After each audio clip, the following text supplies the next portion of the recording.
It's 3:17 in the morning. I know the exact time because I've been staring at the ceiling long enough to watch the shadows move. My phone is face down on the nightstand. I put it that way on purpose. Because if I pick it up, I'm going to do something I already decided I wasn't going to do. I was going to be smarter than this. I told myself that on the drive home. The radio was playing something that I couldn't even hear, because the only thing in my ears was her voice. The way she said it. The way she said it. Not the words. The words were simple enough. 4 of them. 5 if you count the way her hand closed around mine before she finished the sentence. I'm not going to think about that. I said that 20 minutes ago, and I'm still thinking about it. This is the thing about Bia. This has always been the thing about Bia. She doesn't do anything dramatic. She doesn't make speeches. She doesn't give you the moment where violins swell and the lighting is exactly right and, this is it. She just does something small. Something so specific and so quiet that it lands directly in the center of your chest before your brain even has time to put up a wall. She held my hand in a hallway at an office party with 37 of our colleagues 20 feet away.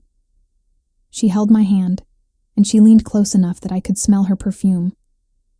Something warm, something I've never been able to name, something that I will now associate involuntarily for the rest of my life with whatever happened tonight. And she whispered those 5 words. Don't leave tonight. And I left anyway, because I am apparently determined to make the worst decisions at the exact moments when it matters most. I keep trying to construct the logical version of this. The version where I am a reasonable adult woman who has a job she loves, and an apartment that is almost clean, and a life that was, until approximately 6 hours ago, running exactly the way it was supposed to run. Here is the logical version. Bia is my boss. She's been my boss for 2 years. She's also going through a divorce. She's also, and I say this with complete objectivity, which I'm aware I've completely lost, the most disorienting person I've ever had the displeasure of admiring from a professional distance. She held my hand because she'd had 2 glasses of wine, and the party was winding down, and maybe she didn't want to go back to that apartment alone. That's the logical version. Here is the other version. I have been paying attention to the exact way she says my name for 8 months. I have been noticing, with something that does not feel like coincidence, every time she picks the chair closest to mine in a meeting room. I have been keeping track, without meaning to, of the sound of her laugh when something actually gets to her versus the polite version she uses for clients. I know too much about her to pretend tonight was nothing. I know too much about myself to pretend I left because I wanted to. The ceiling isn't going to give me answers. I've been staring at it long enough to know. But I can't sleep. And I can't pick up the phone. And I can't stop thinking about the exact temperature of her hand around mine. Warm, dry, certain. Like she'd already decided something and was just waiting for me to catch up. Let me start from the beginning. Because this isn't a story about one night. This is a story about 8 months of choosing not to look too hard at something that was getting harder and harder not to see. If you want to hear uncensored, too hot for YouTube stories, check out my Patreon in the description. I started at Mercer & Webb 2 years ago. I want to be precise about that, because the version of me who walked into that building for the first time doesn't feel like she has very much to do with the version of me lying here at 3 a.m, doing damage to her own capacity for rational thought. She was organized. She was prepared. She had a 5-year plan that she'd actually updated within the last 12 months, which I think we can all agree is a sign of a person who has things figured out. Bia was not part of that plan. That's the first thing I want to be clear about. She wasn't supposed to be anything other than my supervisor. And for the first 3 months, she wasn't. She was brilliant and demanding, and occasionally terrifying in the specific way that very competent women can be terrifying. Not because they're unkind, but because they make you aware, in real time, of exactly how much better you could be doing. She caught a mistake in my third week that I'd missed 3 times over, didn't make it a thing, just fixed it and handed it back to me with a single note in red ink that said, "Pay closer attention to the formatting on the financials." And I went home that evening and reformatted every document I'd produced in the last 3 weeks. That's who she was to me. My boss. The woman with the office in the corner who drank her coffee black and had 2 monitors and never seemed to get flustered by anything. I know exactly when that changed. It was a Tuesday in late October, almost 8 months ago, which is, incidentally, just slightly before everything I thought I understood about my own interior life became unreliable. There was a budget review meeting. 12 people in a conference room that fits 10 comfortably. I'd been working on the quarterly projections for 3 days, and I was not entirely sure I'd slept in any coherent sequence of hours. I had my laptop open. I had my notes printed, because I always print my notes, because my memory becomes creative under stress and I don't trust it. I had a coffee that I'd been reheating since 8 in the morning, and which had at this point achieved a texture I can only describe as ambitious. Bia was at the head of the table. She'd just gotten back from a week in Seattle. The Seattle trip was the kind of thing that was discussed in reverent tones around the office. Something to do with a partnership that everyone agreed was very significant. And she came back looking exactly the same as when she left, which was itself a minor feat of human endurance, because the rest of us had been disintegrating steadily in her absence. The meeting started. The projections came up. Our director, Claudine, began asking the questions that had been making me quietly anxious for 48 hours, the kind of questions that have a right answer buried under 3 layers of subtext, and I was answering as clearly as I could when Bia interrupted. She said, "Actually, Maya's read on the 3rd quarter variance is correct. The discrepancy isn't an error. It's a modeling choice that we made deliberately in April. I can walk you through the reasoning." And she did. She walked them through it in exactly 3 minutes and 40 seconds. I know because I was watching the clock on the wall while trying to process what had just happened. She had read my report carefully enough to know the specific modeling decision that underpinned the whole thing, was able to contextualize it in a meeting she'd been back from travel for less than 18 hours, and had said without any preamble that my read was correct. Not that the report was good. That my read was correct. The distinction felt important at the time. It still does. After the meeting, she stopped next to me in the hallway. She had her tablet under her arm and a half-empty water bottle in her other hand, and she said, "Good work on those projections. Send me the model file. I want to understand your assumptions." I said, "Of course." She said, "You looked nervous in there." I said, "I was a little nervous." She said, "Don't be. You knew more than anyone else in the room, including me, on 2 of those points." Then she walked back to her office. I stood in the hallway for a moment, long enough for our colleague Priya to pass by, notice my expression, and say, in that very direct way of hers, "You okay?" I said, "Yes, of course." And I was okay. That's the important part. That was the beginning, and it was completely fine. It was the kind of thing a good manager does. She paid attention. She defended work she believed was right. She gave feedback that was specific and useful. Nothing about it was unusual. Nothing about it should have stayed with me the way it did. Except it did. I spent the drive home turning it over. I replayed her voice saying your read was correct, the way you replay a sentence when you think you might have missed something in it. I looked for the version where it was just professional courtesy. I found it easily enough. It was right there. And then I thought about the way she'd said you looked nervous in there, and the specific quality of her attention when she said it. Like she'd actually been watching me while she was managing a 12-person meeting and a quarterly budget review. And I put my phone down without responding to a text I'd gotten from a friend who wanted to know if I was coming to dinner on Friday. I remember standing in the kitchen later that evening and saying to myself, out loud, "She's your boss." I say it out loud sometimes when I need it to stick. It didn't stick. Over the following weeks, things progressed in the way that things progress when you are not paying close enough attention to the direction they're moving. We started talking more, not unusual, We were deep in a project cycle that required a lot of communication. She started coming to find me instead of sending messages. Also not unusual, she'd done that with other people. I noticed that her afternoon coffee break had shifted to roughly the same time as mine, and that she would sometimes stop at my office doorway and say something that had nothing to do with work. Like, "Did you end up watching that documentary?" Or, "I drove past that restaurant you mentioned, and I think you were right about the reviews. I noticed all of it." I told myself none of it meant anything. The divorce news came in December. She didn't announce it. She doesn't announce things in general.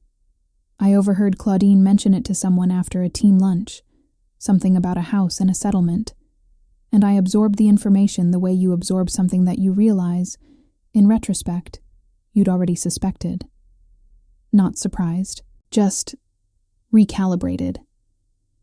What I remember feeling, sitting in my office with that information sitting in my chest like something warm I hadn't asked for, was something I spent 3 hours that evening convincing myself was empathy. That's what I told myself it was. Empathy. She was going through something hard. Of course I felt something. Bia and I never talked about it directly. She's not someone who leads with her personal life, but things shifted in small ways that I noticed. She was a little quieter in January. She brought lunch from home more often instead of going out. Once, I walked past the closed door of her office and heard her voice, very low and very controlled, in a tone that sounded nothing like the one she uses for work, and I kept walking because I'm not someone who stops at closed doors. But I thought about it. I thought about it longer than I should have. I'm good at pretending, that's the thing. I'm very good at the performance of normal. I can sit in a meeting with her for 2 hours and take notes on the actual content of the meeting and engage with the actual substance of what's being discussed, and look, to anyone watching, like a person who is simply doing her job. What's happening underneath that? I've gotten less good at managing. By February, I had started doing things I didn't examine too closely. Taking slightly longer routes through the office.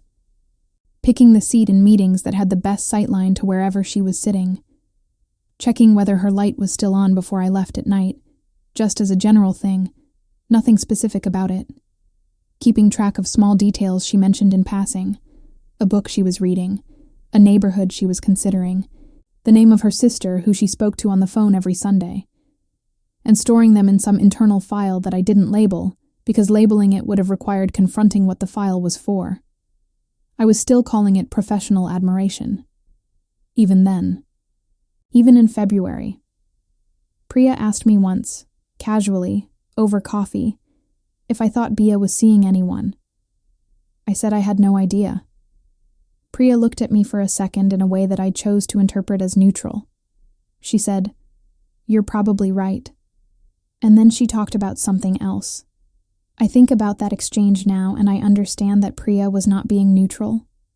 I think Priya saw the file. I think Priya saw it before I admitted the file existed. And she made a decision not to push, because she is wise, and also because she had no real desire to be in the middle of whatever this was. Smart woman, Priya.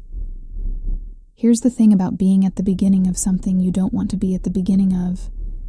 Everything has 2 readings. Every conversation can mean something or nothing depending on which reading you choose. And for a long time, I chose nothing.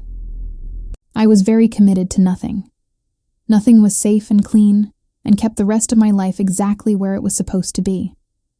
I work hard. I care about what I do. I have, a version of my future that I built carefully over years, and it had a shape to it that I liked, even if sometimes it felt a little like a room that was tidied so thoroughly it had stopped feeling lived in. Bia wasn't in that version of the future. She wasn't supposed to be. And then March came, and she sent me a message at 11 on a Thursday night that said, "Still in the office. Do you have the Hartley file?" I did. I sent it. She said, "Thank you. You're still awake." I said, "I usually am." She said, "Me too." I've been trying to figure out if that's a character flaw or a superpower. I said, "I go back and forth on it." She said, "Me too." And then neither of us said anything else for a moment. And then she said, "Good night, Maya." And the way she typed my name, the specific way, with a comma before it, like it was a sentence by itself, made something in the center of my chest go very quiet. I put my phone down. I stared at the ceiling. My ceiling, not this one. The one in my apartment. I said, out loud, "She's your boss. She's going through a divorce. You are not doing this." The ceiling had nothing to add. By April, I had stopped saying it out loud, because I'd noticed that saying it out loud wasn't working. Spring came in the way spring comes in cities. Not gently, not with ceremony.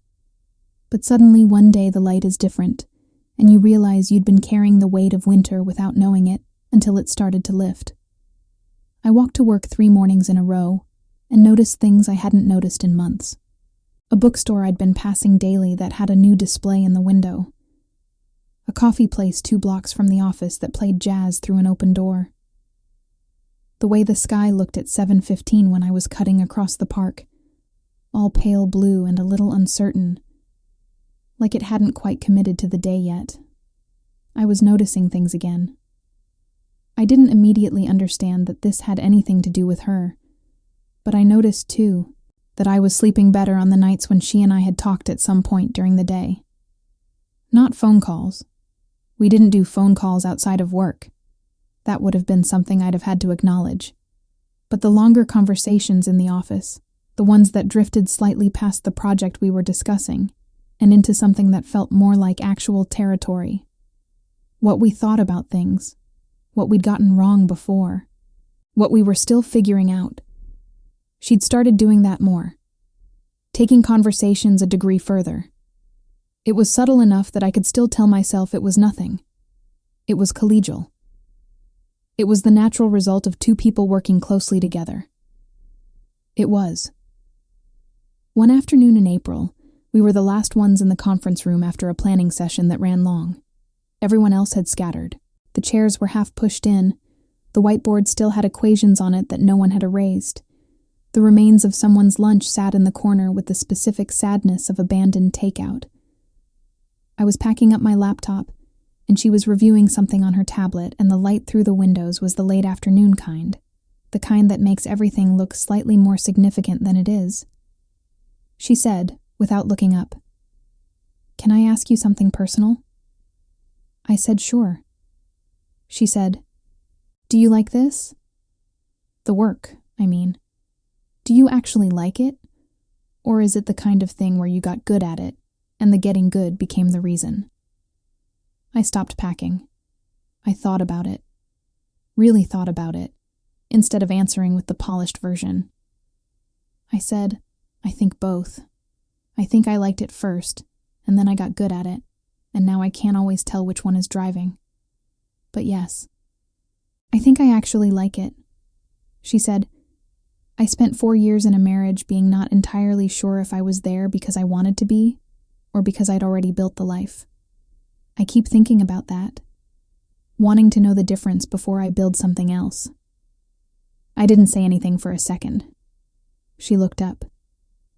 She had an expression that was slightly different from her usual one, a little more open, a little less managed. She said, "Sorry, that was more than you asked for." I said, "No, it wasn't." She held my gaze for a moment longer than the conversation required. Then she looked back down at her tablet and said, "I'll see you tomorrow," and I left the conference room with my laptop and my bag and the specific sensation of having been let into a room that I wasn't sure I was supposed to be in. On the subway home, I sat very still and tried to assess the situation with the portion of my brain that was still functioning as a rational adult. Here is what I came up with. She was going through a divorce. She was reflective. She'd chosen to be slightly more candid than usual, and I'd responded. And that was the end of it. Divorced women who are reassessing their lives sometimes say honest things to people they work closely with. This was not unusual. This did not mean anything specific. Here is what the rest of my brain was doing. Replaying the exact quality of her voice when she said I can't always tell which one is driving, and the look on her face when she said sorry. That was more than you asked for, and the way she held my gaze for exactly 3 seconds longer than the conversation required. 3 seconds is not nothing. I want to be on record about that. 3 seconds is long enough to be deliberate. I went home. I made dinner. I texted my friend Jade, who is one of the people in my life who knows me well enough to be dangerous, and when she asked how my day was, I said, "Fine. Good meeting. Might order dessert tonight." What I did not say, I had a conversation with my boss in an empty conference room in April light that made me feel like someone had opened a window in a room that had been sealed for a long time. And I'm very concerned about what that means. Jade is perceptive, but she doesn't need every piece of information to draw the right conclusion. I was aware, even then, that giving her this information was giving her a thread she would pull until the whole sweater came apart. I wasn't ready for the sweater to come apart. Instead, I started managing myself more carefully. I became very precise about what I did and didn't do. I didn't linger after meetings. I answered her messages promptly, but didn't extend conversations. I stopped taking the longer routes through the office. I told myself this was professional boundary setting, which sounded very healthy and adult, and ignored the fact that the reason I was setting the boundaries was not because things had crossed any visible line, but because I was afraid of what would happen if they did. It didn't work the way I planned. Not because she pushed. She didn't push. That's the thing about Bia. She has never pushed. She's never said anything that couldn't be read 2 ways. She's never been careless with me. Every step has been exactly calibrated to remain in a space that had plausible deniability, which either means she's a person who is very careful with other people by nature, or she's a person who has been very carefully being something she's chosen not to name. I think about which one it is, and then I stop thinking about it because both options require me to have an opinion about things I've been refusing to have an opinion about. What happened instead was that she started bringing coffee to my office. Just sometimes. Not every day. Not with announcement. She'd appear in the doorway with 2 cups from the place down the street and set one on my desk and say, "I was going anyway," and I'd say, "Thank you." And she'd either stay for a few minutes or she wouldn't, depending on what the day was. The first time I thanked her and moved on. The second time, I noticed she'd remembered that I don't take sugar. The third time, I sat there after she'd gone and thought about the fact that she'd remembered I don't take sugar in a way that took a disproportionate amount of my mental energy for the better part of an afternoon, and then I put it in the category of things that probably meant nothing and went back to work. May was harder. In May, we had a project that kept both of us in the office late on 4 separate occasions. It was legitimate. There was a client deliverable with a deadline that kept moving, which is the specific kind of deadline that makes everyone's life slightly worse. We worked late. We ordered food from various places in a 3-block radius. We sat across from each other in the conference room or in her office and went through documents that needed to go through. And somewhere in the interstices of that work, we talked. Really talked. The way you do when it's 11 at night, and the building is mostly empty, and the formality of the day has evaporated, and there's nothing left to perform. She told me about her sister, Ronnie, who was the first person in their family to go to college, and had never entirely forgiven Bia for following her. Not the college, the leaving. She told me about the year she spent in São Paulo before business school, which explained certain things about her I'd wondered about without knowing I was wondering. She told me that she'd been a terrible cook for most of her adult life, and had recently, in the divorce's aftermath, developed a competence with pasta that she found both useful and philosophically interesting because it was a skill she'd acquired entirely for herself. I told her things too. Things I don't say casually.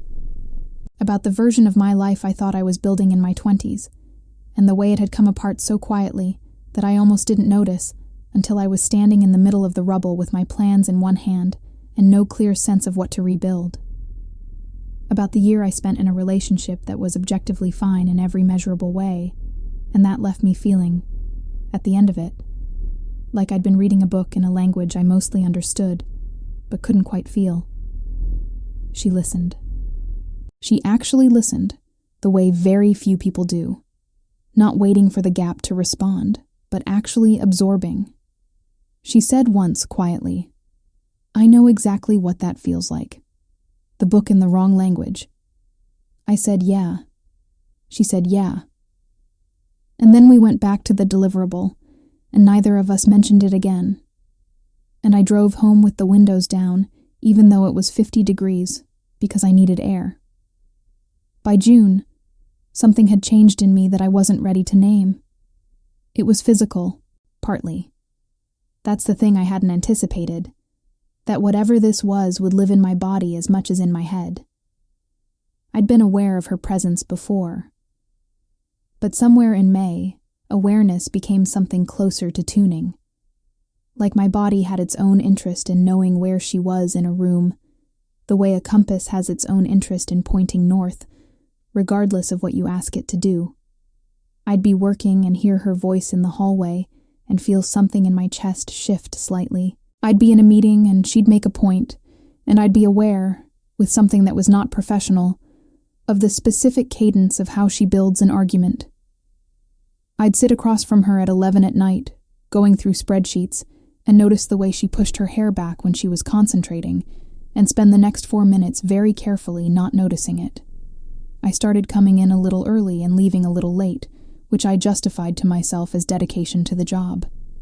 I started caring more about what I wore to the office, which I justified as professionalism. I started rehearsing conversations before they happened, so that I could say things without saying the things I wasn't saying, which I did not attempt to justify because that one was too close to the surface. Jade noticed something in June. We went to dinner and she looked at me across the table with the particular attention she deploys when she's decided to extract information, and she said, "You're different." I said, "I'm fine." She said, "I didn't say you weren't fine. I said you're different. I don't know, more awake." I said that was a very strange compliment. She said, "It's not a compliment or a criticism. It's an observation. Something is happening with you." I said, "Work is good. The project's been intense." She said, "Mm-hmm." She didn't ask another question. Jade is very good at the strategic non-question. She knows that if she leaves enough space, I will eventually fill it. I didn't fill it. But on the drive home, I thought about what she said. More awake. I turned it over and tried to figure out what she'd seen that I'd been missing. And what I landed on, sitting in traffic with the city lights blurring through the windshield, was that she was right. Something had shifted.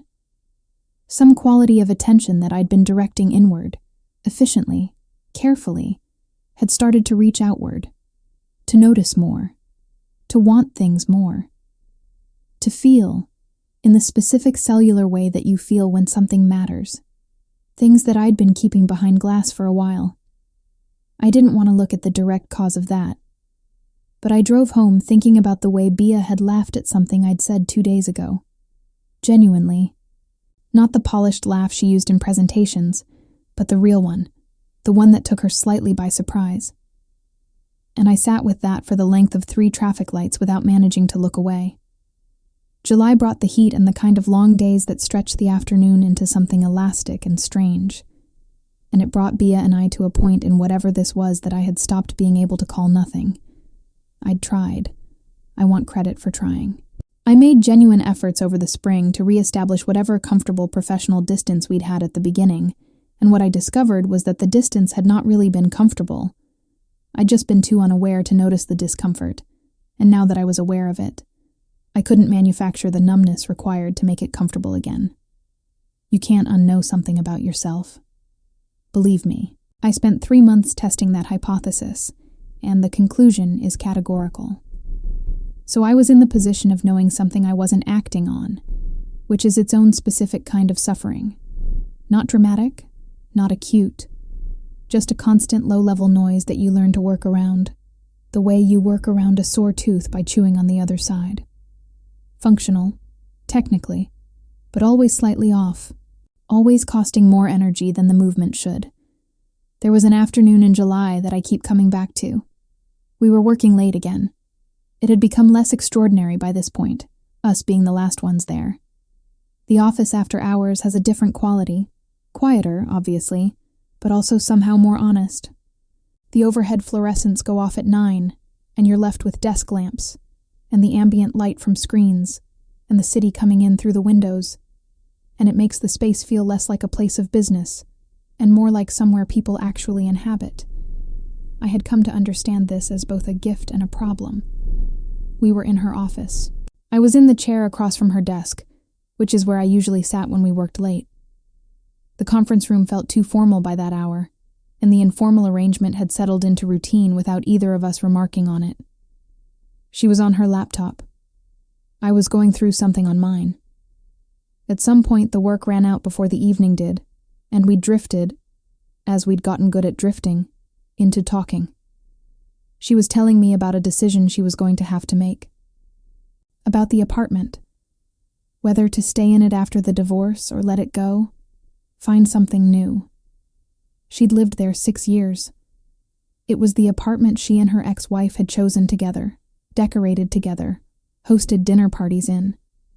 She said, "Part of me doesn't want to give it up just because it came with something that ended. The apartment didn't do anything wrong." I said, "That's a good way to think about it." She said, "Or it's the kind of thing you tell yourself when you're not ready to deal with what the thing actually means." I said, "Can it be both?" She considered it. She does this. She actually considers things before she responds. It's one of the things that is not helping me. She said, "Probably. Most things are both." Then she was quiet for a moment. I watched her look at the window. She had a way of looking at windows when she was thinking, not out them, exactly, but at them, like she was reading the glass. She said, "Can I ask you something?" I said, "Yes." She said, "Do you think people change?" Actually change. Not just rearrange the same fundamental stuff in a different configuration. I thought about it for a real moment because she deserved a real answer. I said, "I think we can add things. I'm less sure we subtract. I think the same core just gets more or less access, depending on the life you build around it." She said, "That's either comforting or terrifying." I said, "I go back and forth on it." She smiled. Not the meeting smile. The other one. She said, "What's the thing you've given most access to lately?" Core-wise. I didn't answer right away. I was thinking about what the honest answer was. And the honest answer was you. And I was very carefully not saying that. I said, "The part of me that notices things. I've been noticing more." She said, "Like what?" I said, "Like the quality of light at certain times of day. The way conversations change when people stop performing. Things that were always there that I wasn't looking at." She watched me while I said this. She had very dark eyes, and she was using them to look at me in a way that I had by this point catalogued extensively, without ever officially filing the catalog.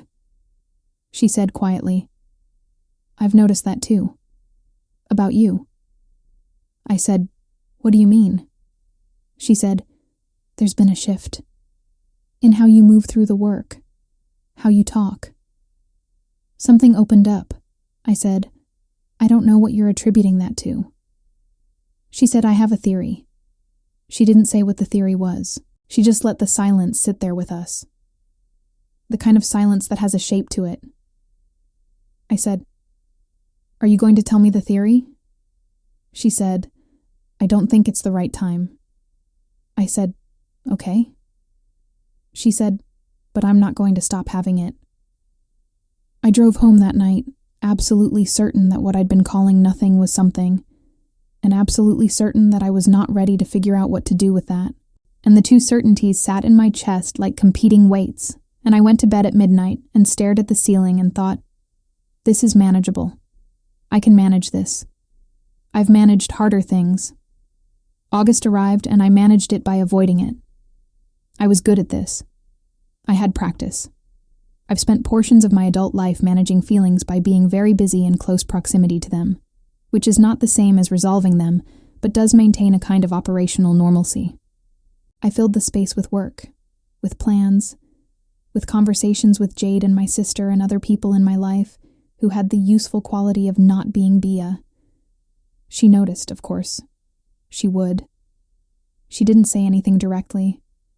She's not someone who corners you. But there was a Thursday where she passed my office door and glanced in, and I was on a call, and when I looked up and made the small gesture that means I'll be a minute, she shook her head slightly and kept walking, and there was a layer in that headshake that I hadn't seen before. Not hurt. Not quite. Something more like resignation, maybe. Like someone who had been waiting for a weather change and was beginning to understand that it might not come today. I finished the call and sat there for a moment, and felt something that was not guilt, but was adjacent to it. Not because I'd done something wrong, because I was doing something that was costing both of us something, and I'd made that choice unilaterally, without being willing to say why. I found her in the break room an hour later. I said something inconsequential about the coffee machine, which had been making a noise. She said, yes, it does that. She made her coffee. I stood there. She didn't turn around immediately. When she did, she looked at me with an expression that was very carefully neutral, which took more effort than neutral usually requires. I said, I'm sorry I've been a little absent. She said, you don't have to be sorry. I said, I know, but I am. She looked at me for a moment. Then she said, it's okay, Maya. You don't owe me anything. I said, I know that too. She said, okay. She picked up her coffee and went back to her office. I stood in the break room and thought, she's right. I don't owe her anything. And she's wrong, because owing and choosing aren't the same thing, and I've been making a choice I'm not sure I've actually made. September was the quiet month. The month where I made peace with the limbo by calling it something else. I called it clarity. I called it professional objectivity restored.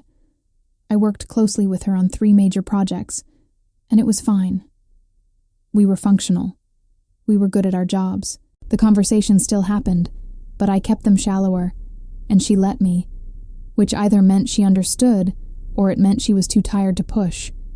And I couldn't tell which one it was, and I didn't ask, because asking would have ended the limbo, and I had decided, definitively, that the limbo was acceptable. But here's the thing about keeping something at the surface. It doesn't go anywhere. It just waits. It accumulates. And all the things I didn't say in July and August and September didn't evaporate. They just got heavier. And then October came. And the office party. Let me tell you about the office party. But before we continue, if you made it this far into Maya's story, it's because you recognize something in it. That specific weight of something you're not saying to someone you don't know how to say it to. So before we find out what happened at that party, click the like button right now. It's the fastest way to help me bring stories like this one to more people. And if you haven't subscribed yet, subscribe now and turn on the bell. That way, YouTube will let you know every time a new story drops here on the channel. Now tell me in the comments, have you ever pulled away from someone not because you stopped feeling something, but because you felt too much and didn't know what to do with it? Tell me how that ended. I read every single comment. Write it down for me.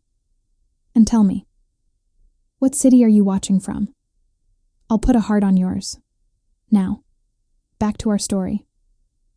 The office party was Claudine's idea. It's always Claudine's idea. She has a particular philosophy about team culture that involves mandatory socializing at scheduled intervals, and while the rest of us have a complicated relationship with mandatory fun, we all agree that Claudine's events are at least well catered, which is the standard by which office parties should be judged. This one was a Friday. A mid-October Friday with the first real cold snap of fall, the kind of evening where the city smells like fireplaces, and the sky goes dark early, and everything has the slightly electric quality that comes with a shift in the season. The space was a rented floor in a building 3 blocks from the office. Good lighting, decent playlist. The kind of setting where you can have a real conversation without having to shout over music. I'd almost skipped it.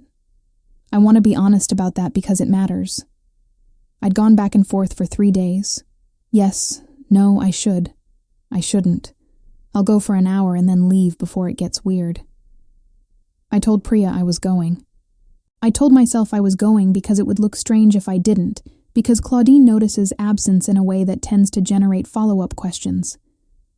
The real reason was that Bia would be there, and I'd spent 2 months managing our dynamic in the carefully controlled environment of the office, and something in me, something I wasn't fully overseeing, wanted to see what it looked like outside of it. That was probably the first honest thing I'd admitted to myself in a while. I got there at 7:30. The party had already been going for an hour. I found Priya immediately, which was a relief. Priya is the kind of person who makes any event survivable. And we spent the first 40 minutes doing the circuit of conversations that office parties require. I talked to people I liked. I talked to people I didn't know well enough to have opinions about. I had a glass of wine and a small plate of things from the buffet, and I did not look for Bia, which meant I was aware of where she was the entire time. She was on the far side of the room when I arrived. Dark blazer, something underneath that I couldn't identify from that distance. She was talking to Claudine and 2 people from the legal team. I absorbed this in my peripheral vision and redirected my attention, and was very committed, for approximately 40 minutes, to not doing anything about it. Then Priya got pulled away by someone from accounting who needed a very specific answer about something, and I was standing slightly apart from the nearest cluster of people, and Bia crossed the room. She walked directly toward me. Not toward the bar, which was in my direction, toward me. I watched her come and thought, okay. She said hi. I said hi. She said, I wasn't sure you were coming. I said, I almost didn't. She said, I'm glad you did. There was a beat. The specific kind where something is sitting in the air between 2 people, and both of them know it, and neither of them has decided what to do with it. I said, how's the party? She said, it's a party. You? I said, it's a party. She smiled. Then she looked at me in that way she has, the one where she doesn't look away and doesn't qualify the looking. And she said, can I get you something? From the bar? I said, I'm okay. She said, okay. Neither of us moved. The music shifted, something slower. The kind of thing that plays when a party is transitioning from its social phase into something looser, less orchestrated. People were starting to drift into smaller groups. The lighting had gotten imperceptibly warmer, the way venue lighting does as the evening goes on. She said, do you want to find somewhere quieter? I said, okay. We moved. She navigated through the room without touching me, which I was aware of the way you're aware of what doesn't happen, down a short hallway that led to a small anteroom with 2 chairs and a window that looked out over the street, where the evening was doing the thing it does in October, all amber and blue at the same time, the streetlights not quite competing with the last of the daylight. We sat. There was a table between the chairs. Not between us, to the side, which meant we were close enough that I was aware of the proximity in a way that had nothing to do with the room size. She said, you've been different this fall. I said, everyone keeps saying that. She said, what are they attributing it to? I said, I haven't asked. She said, what would you attribute it to? I looked at her. She was watching me with that particular attention, the kind she doesn't deploy professionally, the kind that's specifically personal. I said, I've been working through something. She said, anything you want to talk about? I said, no. She said, okay. Then she said, can I say something? I said, yes. She said, I know I haven't always made this easy. Whatever this is. I know I've asked things that I probably should have left unasked. I've had conversations that probably weren't entirely fair to have with you given the context. And I want you to know that if I've made things harder for you, that wasn't my intention. I sat with that for a moment. I said, you haven't made anything harder. She said, I've watched you pull back. I noticed when it happened. I think I know why. I said, "Bia." She said, "You don't have to say anything. I'm not asking for something. I'm just saying, I see it. What's been happening? And I think you see it too. And I understand if you want to leave it where it is. I just didn't want you to think I was unaware." The room was quiet. Outside the window, the city did what the city does. Moved, light shifted, made the small sounds of 10,000 people going about 10,000 evenings. I said, "It would be a lot easier if you were less." She said, "Less what?" I said, "Less aware. Less everything." She looked at me for a second. Something crossed her face that I didn't have a name for. She said, "I know. I'm sorry about that." I said, "Don't be." And then I said something I hadn't planned to say. The kind of thing that comes out when you've spent months stockpiling honesty and the container finally gets too small. I said, "I noticed you before I had any business noticing you, and I've been managing it because managing it seemed like the right thing. And it still seems like the right thing. But I want you to know that the managing part is hard. And that's not your fault. It's just the truth." She didn't say anything for a moment. Then she said, very quietly, "Thank you for that." I said, "You're welcome."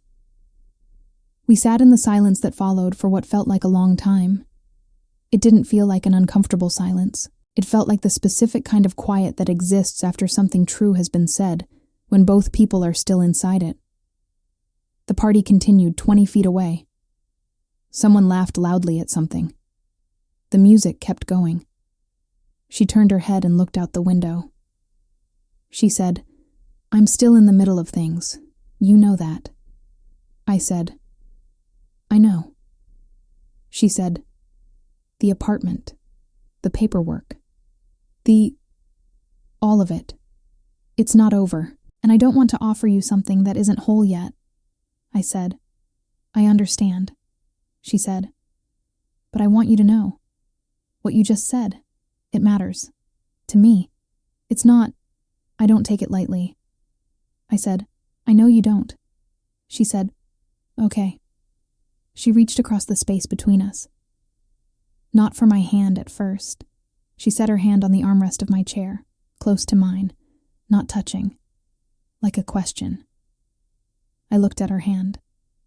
I looked at her. She looked back. I moved my hand the 3 inches it needed to move. She closed hers around it. The room stayed the same. The music stayed the same. The party 20 feet away continued without us. And she held my hand in both of hers and said very quietly, close enough that I could feel the warmth of her breath, "Don't leave tonight." I sat there.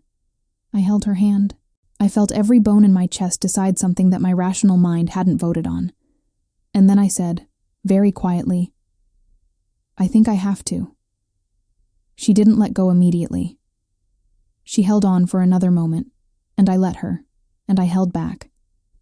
Then she did let go, and she looked at me. Not hurt, not angry, not disappointed exactly. More like someone who had expected this answer and was okay with it, and the okayness was its own kind of sadness. She said, "Okay." I said, "I'm sorry." She said, "Don't be." I got up. I got my jacket from the other room. I said goodbye to Priya and Claudine and 3 other people whose names I processed on some automatic level, while the rest of my mind was somewhere else entirely. I walked out into the October evening and put my hands in my pockets and walked 3 blocks before I remembered I'd left my car in the other direction. I drove home with the windows down. And now it's 3:17 in the morning, and I'm lying here, and I'm not able to stop thinking about the warmth of her hand, and the 5 words she said, and what it cost her to say them, and what it cost me to walk out the door anyway. I didn't go into the office on Monday. That's not accurate. I went in. I'm not someone who avoids things by not showing up. I avoid them by showing up so professionally and efficiently that there's no room for them to land. I was at my desk by 8:15. I had 2 meetings before noon. I did my job. I did it well. Bia's door was closed when I arrived. It was still closed at 10. Priya looked at me once across the open space of the floor, with an expression that asked a question I hadn't decided how to answer yet. And I looked back at her, with an expression that said not yet, and she nodded and went back to her work. At 11:45, Bia's door opened. She came out and went to the break room. I heard the sound of the coffee machine doing its thing. I sat at my desk and looked at my screen. I was reading the same sentence repeatedly without absorbing it. She appeared in my doorway. She had her coffee. She looked, externally, exactly like she looked every other Monday morning for the past 2 years. Put together. Present. The version of her that the rest of the building sees. She said, "Do you have a few minutes?" I said yes. She came in and closed the door partway. She sat in the chair across from my desk, the same chair she always sat in when she came to talk to me. There was something almost unbearable about the familiarity of the arrangement, the way nothing about it looked different from any other conversation we'd had in this office, and how different everything actually was. She said, "I want to say something." I said, "Okay." She said, "I've been thinking about Friday night, and I want to be clear with you about something. You made the right call." I said, "Bia." She said, "I mean it. Not in a self-protective way. I mean it in the real way. I asked you something that I had no business asking given where I am. Given the job, given the divorce, given all of it. What I asked wasn't fair to you, and you made the decision that protected you. And I respect that. I wanted you to know I respect it." I looked at her. I looked at her the way you look at someone when you're trying to find the right words and there aren't any. I said, "It wasn't about protecting myself." She said, "What was it about?" I said, "It was about, I knew that if I stayed, I would have made a decision I wasn't ready to have made. And I think you deserved someone who's ready." She was quiet for a moment. She said, "That's generous." I said, "It's honest." She looked at her coffee. She turned it slightly in her hands, a small rotation, back and forth. I'd seen her do that before when she was thinking something through. She said, "I think I knew it before I said it. That I was asking too much. There was a moment where I thought maybe I was wrong about the timing. And I wasn't. And I think I knew I wasn't. I said, 'You weren't wrong about what was there.'" She looked up. I said, "I need you to know that. There's something there. On both sides. That part is not in question. The question is what it deserves." She said, "What does it deserve?" I thought about it, not the quick answer. The actual one. I said, "Time. Space. I think it deserves the chance to exist in conditions where both of us are actually free, where it doesn't start as a consequence of something else, where we're not. This. Not that this is bad, just that I don't want the beginning of something to be in the middle of something else." She listened. She held very still. I've noticed she holds very still when she's absorbing something that matters. She said, "That's the most sensible thing anyone has said to me in months." I said, "It's what I think." She said, "It's what I think too. I just wasn't ready to say it." The room was quiet. The office outside continued its Monday hum. Keyboards, a phone, someone's muffled conversation 3 offices down. She said, "So, what does that look like? The time and space?" I said, "I'm not sure exactly. I think it means I need to be honest with myself about what I've been feeling instead of managing it. And I think you need to get to the other side of the things you're in the middle of. And I think we're both going to know when those things are true without having to announce them." She said, "And in the meantime?" I said, "In the meantime, I think we do what we've been doing. We do our jobs. We're honest with each other. We stop pretending the thing isn't there because that doesn't actually work. She said, "No, it doesn't." I said, "No." She was quiet for a moment. Then she said, "I haven't said it directly. I'm saying it now. What I feel for you. It isn't the situation or the timing or the wine. It's you, specifically. Your specific way of being in the world. I want you to have that in writing, so to speak." I said, "I know." She said, "I know you know, but knowing and hearing are different." I said, "You're right." She said, "Are we okay?" I said, "Yes. I think we're more okay than we've been."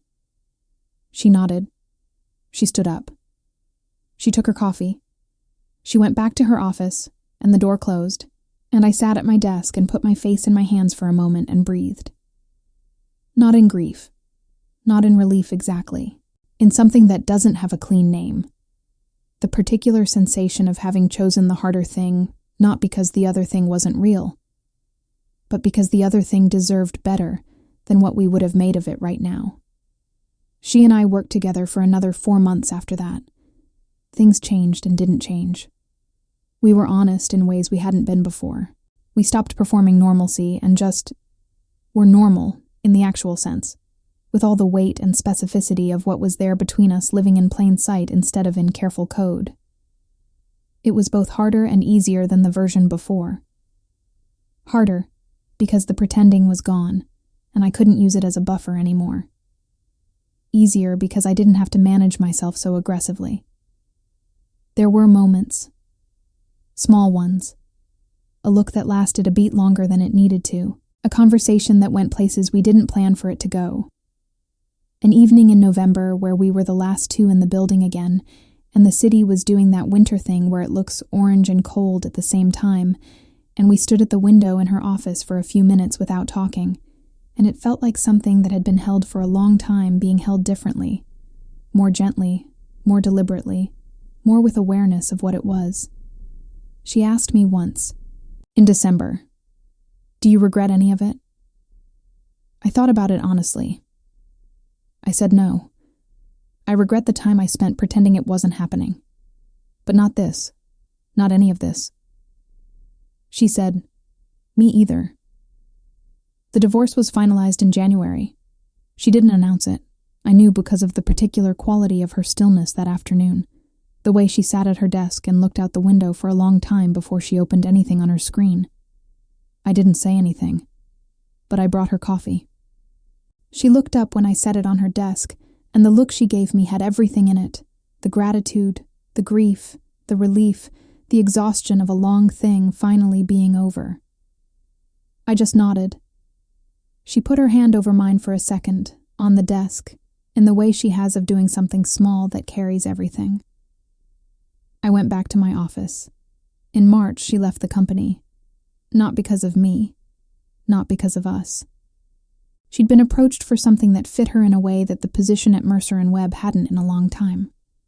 She sat me down and told me herself, before she told anyone else, which was its own kind of thing.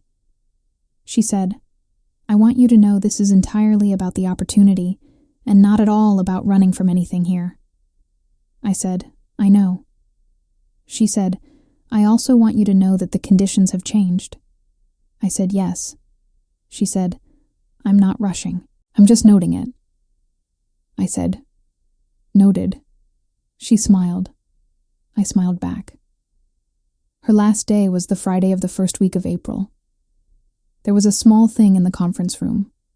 She gave a speech that was gracious and specific and made Claudine cry, which almost never happens. Priya hugged her for a long time. I was the last to say goodbye. We stood in the hallway. The building was mostly empty.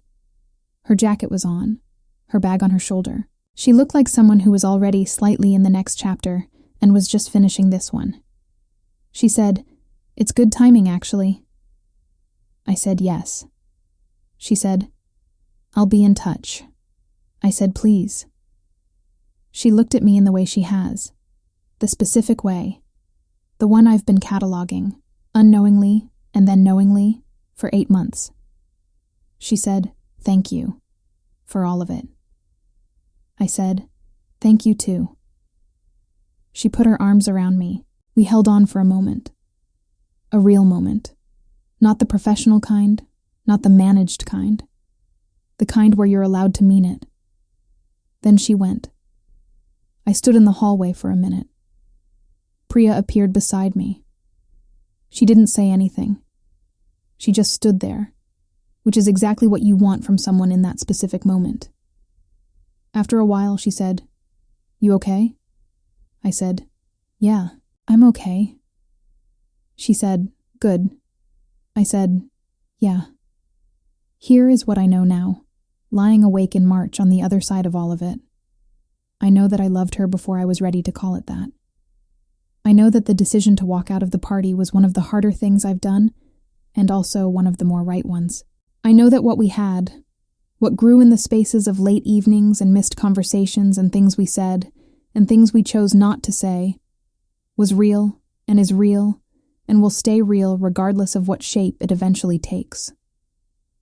I know that the saudade, that particular Portuguese word for a longing that isn't purely sad, applies.